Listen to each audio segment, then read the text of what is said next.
Story எதை நோக்கி கொண்டு போகிறாங்க அப்படிங்கிறதே தெரியல. ஒரு பக்கம் விஜய் மல்லி 2 பேரோட பிரிவை நாளுக்கு நாள் அதிகமாகிக்கிட்டே தான் போயிட்டு இருக்கிறாங்க. இந்த ராஜி இந்த கேப்பில் புகுந்து அவங்க விளையாடலாம் அப்படிங்கிற மாதிரி தான் பல விளையாட்டு பண்ணிகிட்டு இருக்கிறாங்க. ஏன்னா மல்லியை பொறுத்த வரைக்கும் தன்னோட ஹஸ்பண்ட் நல்லா சாப்பிடணும், தன்னோட குழந்தை நல்லா சாப்பிடணும் அப்படிங்கிற மாதிரி இப்போ வரைக்குமே பார்த்து பார்த்து சமைச்சிட்டு இருக்கிறாங்க. ஆனால் விஜயை பொறுத்த வரைக்கும் ராஜி கிட்ட கூட நான் வாங்கி சாப்பிடுவேன், நான் மல்லியோட சமையலை சாப்பிட மாட்டேன் அப்படிங்கிற மாதிரி அவங்க விடாப்பிடியாக இருக்கிறதுக்கு காரணம் என்ன அப்படிங்கிறதே தெரியலை. வெண்பாவை கூட்டிகிட்டு போய் தொலைச்சிட்டாங்க அப்படிங்கிறது ஒரு விஷயம் இருந்தாலுமே விஜயை கழுத்தை பிடிச்சி இந்த ராஜி வெளியில் தள்ளினாங்க, அவ்வளோ அவமானப்படுத்தினாங்க. விஜயை வளர விடக்கூடாது அப்படிங்கிற மாதிரி அவ்வளோ தடங்கல்கள் இந்த ரகுவோட சேர்ந்து பண்ணாங்க. அதையெல்லாம் நம்ம விஜய்க்கு தெரிய தான் செய்யும். ஆனால் அவங்கள கூட மன்னிச்சிருவாங்களாம். ஆனால் கட்டின பொண்டாட்டியை மன்னிக்க மாட்டேன் அப்படிங்கிற மாதிரி அவங்க நினைக்கிறது எந்த விதத்தில் நியாயம் அப்படிங்கிறதே தெரியல. இப்போ மல்லி தான் சமைச்சு வச்சிருக்கிறாங்க.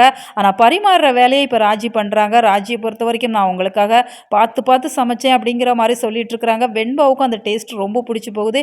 விஜயுமே இந்த டேஸ்ட்டை பார்த்து மல்லி சமைச்ச மாதிரி இருக்குது அப்படிங்கிற மாதிரி நினைக்கிறாங்க. அதுபோல் வெண்பாவுமே மல்லியம்மாவோட சாப்பாடு மாதிரி இருக்குது அப்படிங்கிற மாதிரி தான் சொல்கிறாங்க.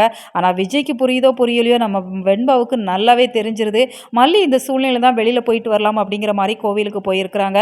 ஏன்னா இப்போ நாகு மயிலை பற்றி பேசலாம் அப்படிங்கிற மாதிரி தான் மல்லியை வர சொல்லியிருக்கிறாங்க. ஏன்னா மயில் ஒரு பிரச்சனையில் சிக்கியிருக்கிறாங்க அப்படிங்கிற விஷயத்த மயிலோட ஃபோன் பார்த்தே அவங்க கண்டுபிடிச்சிடுறாங்க. மயிலையுமே வான் பண்ணிட்டு தான் வராங்க. இந்த விஷயத்தை எப்படியாச்சும் மல்லிக்கிட்ட சொல்லலாம் அப்படிங்கிற மாதிரி தான் கோவிலுக்கு வந்திருக்கிறாங்க.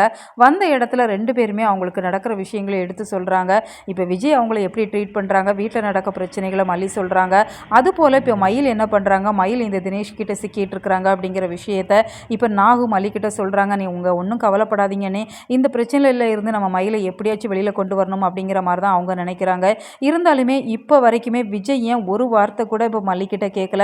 உங்கள் அண்ணி எங்கே போனாங்க, உன் தங்கச்சி எங்கே போனாங்க அப்படிங்கிறத அவங்க கேட்காமலே இருக்கிறது. அந்த அளவுக்கு மல்லி மேலேயும் மல்லி குடும்பத்து மேலேயும் இருக்கிற கோபம் என்ன அப்படிங்கிறதே தெரியல. கூடிய சீக்கிரம் விஜயோட மனசு மாறினா மட்டும்தான் ஸ்டோரி பாசிட்டிவாக கொண்டு வரதுக்கு நிறைய வாய்ப்பு இருக்குது. இதை நீங்கள் எப்படி பார்க்குறீங்க? உங்களோட கருத்துக்களை மறக்காமல் கமெண்ட் பாக்ஸில் சொல்லுங்கள். மேலும் இது போன்ற வீடியோக்களுக்கு நம்ம சேனலை சப்ஸ்கிரைப் பண்ணுங்கள்.